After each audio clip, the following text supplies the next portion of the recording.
लंबी जंग के लिए इजराइल पूरी तरह से तैयार है। ये बड़ी खबर सामने आ रही है। यूएस की मंजूरी से आगे बढ़ रहा है इजराइल, यानी इजराइल जो कुछ भी कर रहा है उसके पीछे अमेरिका की रजामंदी है। जल्द जंग रोकने नहीं वाले हैं नेतन्याहू। पश्चिमी मीडिया के हवाले से ये बड़ी खबर सामने आ रही है, यानी ये जंग लंबी चलेगी और जिस बात के आसार जताए जा रहे थे वो होता नजर आ रहा है। इजराइल के साथ है अमेरिका, पश्चिमी मीडिया के हवाले से खबर।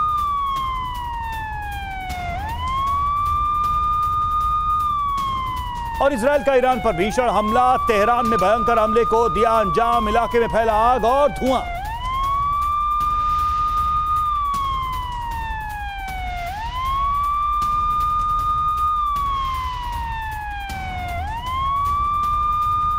तो इजराइल का ईरान पर एक और हमला और तेहरान में हमले के बाद आग और धुएं का गुबार नजर आया। ये देखिए तस्वीरें हम आपको दिखा रहे हैं जो तेहरान पर अटैक किया गया इजराइल की तरफ से।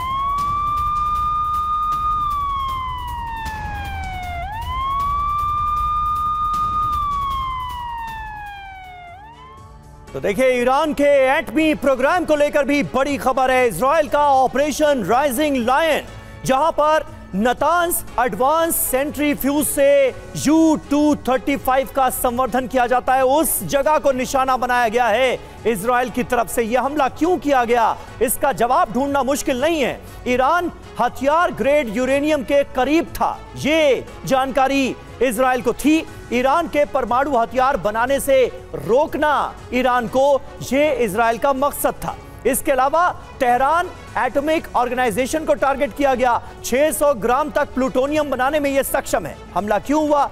जाहिर है संदेश देना कि सिक्योर सेंटर्स तक हमारी पहुंच है और इजराइल उसे निशाना बना सकता है। इस्फहान यूरेनियम कन्वर्जन फैसिलिटी पर भी निशाना था, क्योंकि यह ईरान का एक बड़ा मिलिट्री एयर बेस है। हमला क्यों किया गया? क्योंकि ईरानी डिफेंस सिस्टम को तबाह करना इसका मकसद था। इसके अलावा अराक प्लूटोनियम के लिए हैवी वाटर रिएक्टर, हमला क्यों किया गया? इस पर एटमी प्रोग्राम के दूसरे रास्ते को रोकना इसका मकसद था। और फोर्दो अंडरग्राउंड यूरेनियम संवर्धन फैसिलिटी की तस्वीरें हमने आपको दिखाई जहां पर हमला हुआ है। यह हमला इसलिए हुआ क्योंकि एटमी हथियार की संभावना को खत्म करना चाहता है इजराइल। बुशहर में बिजली के लिए एटमिक एनर्जी सेंटर को निशाना बनाया गया। ईरान में बिजली संकट पैदा करना इसके पीछे बड़ा मकसद माना जा रहा है। हमारे साथ इस वक्त तमाम खास मेहमान मौजूद हैं। मेजर जनरल एसवीपी सिंह, आप इस डेवलपमेंट को कैसे देखते हैं? ये जंग कहां जाती हुई नजर आ रही है? क्योंकि ऐसा लग रहा है कि इजराइल एक बड़े मकसद के साथ अब आगे बढ़ रहा है। अमेरिका की शय पर ईरान में सत्ता परिवर्तन कराना इस पूरे ऑपरेशन का मकसद नजर आ रहा है। आप कैसे देखेंगे और क्या यह मकसद अचीव किया जा सकता है किसी भी हाल में इजराइल की तरफ से? देखिए, 3 मकसद हैं इजराइल के और अमेरिका के। जी, सबसे पहले आपने बहुत बेहतरीन तरीके से कवर किया है, जो उसकी न्यूक्लियर ताकत है बनती हुई ईरान की, उसको बर्बाद किया जाए, उसको न्यूट्रलाइज करें कि आने वाले समय में उसमें डिले रहे। देखो, एक बात तो शक में नहीं रहनी चाहिए कि ईरान अपना न्यूक्लियर ताकत का बनना, न्यूक्लियर पावर बनना, उसको रोकना भी बड़ी मुश्किल है। वो बनेगा एक दिन। दूसरा उसका है कि तख्ता पलटना, उसका रजीम चेंज, ये एक बहुत बड़ा उनका एम है कि वो उसको ज़रूर अचीव करें। और तीसरा है कि इजराइल की इकॉनमी को बिल्कुल ही ख़त्म करें, क्योंकि उनके जितने भी ये गैस और एनर्जी सेंटर्स है, ऑयल, उसकी एक्सपोर्ट जो हो रही है उससे, उसको ख़त्म करें। ऑलरेडी वो सैंक्शन से काफ़ी हानि में है ईरान। तो ये 3 चीज़ें हैं जिसको आगे बढ़ा रहे हैं, और अमेरिका और इजराइल इसके अंदर बिल्कुल एक जुट में है कि एम अचीव करें।